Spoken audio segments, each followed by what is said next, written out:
You know, it's everywhere. It's this invisible force that runs our entire world. Electrical power. It's in our phones. It lights up our cities. It's the engine behind modern life. But here's the thing. This incredible power, it's got a flip side. If you handle it right, it's the best tool we've ever had. But one little mistake, and it can become seriously dangerous. All right, so here's how we're going to tackle this. First, we'll get a solid handle on what power actually is. Then, we'll look at how it behaves differently depending on the circuit.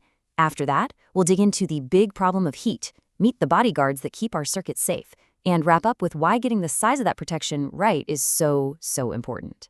Okay, first things first. Before we can even think about controlling this force, we've got to have a way to measure it, right? And that's where the whole concept of power comes into play. It's basically our yardstick for electrical work.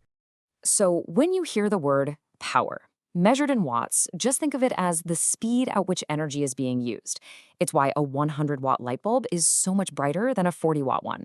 It's just burning through electrical energy way faster and turning it into light and, of course, heat. It's really that simple. So how do we actually calculate power?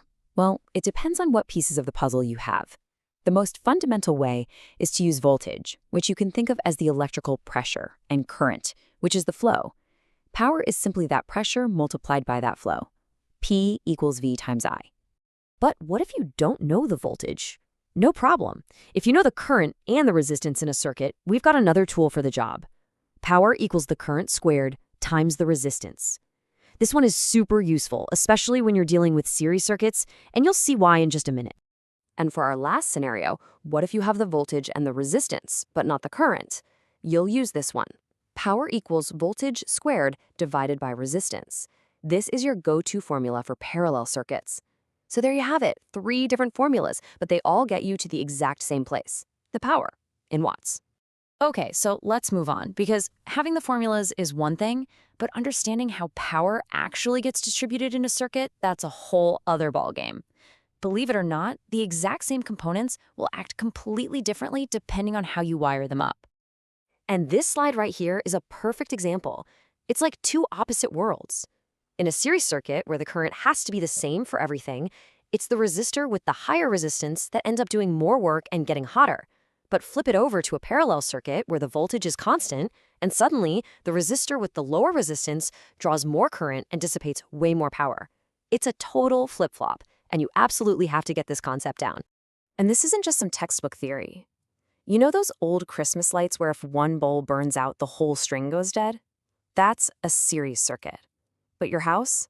Everything is wired in parallel. That's why you can plug in a toaster and the lights don't go out. The catch is, when you keep adding things in parallel, the total current goes up and up and up. And that is exactly how you end up tripping a breaker. Which brings us to the physical reality of all this. All that work being done, all those watts being used up, all that energy has to go somewhere. And in the world of electronics, somewhere almost always means heat. It's an unavoidable side effect, and sometimes a dangerous one. Let's do a quick example to make this real. Say you have a 50-ohm resistor and it's carrying 0.2 amps of current. So how much power are we talking about? Well, we know the current and the resistance, so we'll grab our P equals I squared R formula. That's going to be 0.2 squared times 50. And the answer is 2 watts.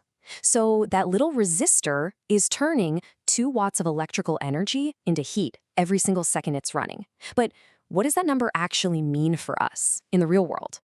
This right here is the million-dollar question. It's where theory meets reality. Our calculation says 2 watts. So can we just go out and buy a resistor that's rated for exactly 2 watts? Is that good enough? No, absolutely not. And this introduces the super important idea of a safety margin. A 2-watt resistor that's constantly running at 2 watts is like driving your car with the engine always at the red line. It might work for a little while, but it's going to overheat and fail guaranteed. The rule is simple. Always give yourself some breathing room. In this case, you jump up to the next standard size, probably a 5-watt resistor, to make sure it runs cool and reliably. So if even individual little components need a safety margin, what's protecting the entire circuit from something catastrophic like an overload or a short circuit? Well, for that, you need a bodyguard.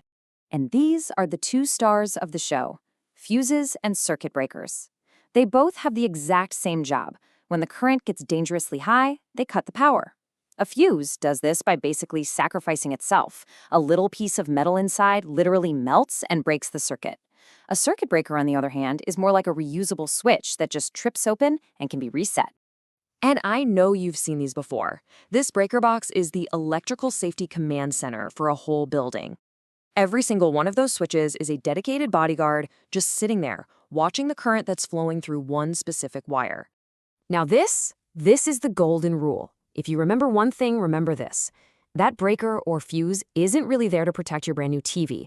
Its number one job is to protect the wires hidden inside your walls. See, every wire has a maximum amount of current it can safely handle. That's called its ampacity. Your protection device has to be rated to trip before the wire hits that limit. That's how you prevent a fire. And that brings us to our grand finale. We've talked about what power is and how we protect circuits from it.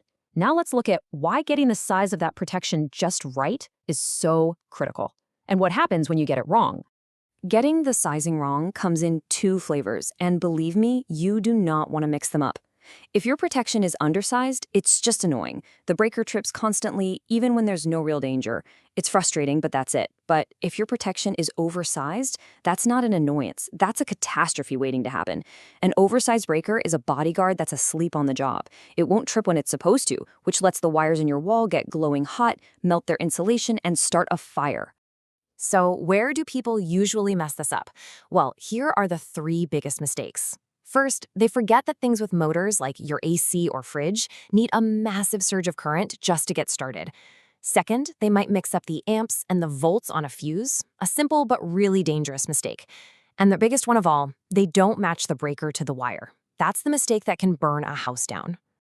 And so we come full circle, right back to that invisible force all around us. Understanding how to manage it, how to respect it, it's not just for engineers. It's about keeping yourself, your stuff, and your home safe. It kind of makes you look at that boring old wall outlet a little differently, doesn't it? Which leaves us with one last really important question. Are your circuits actually protected, or is there a danger hiding in plain sight?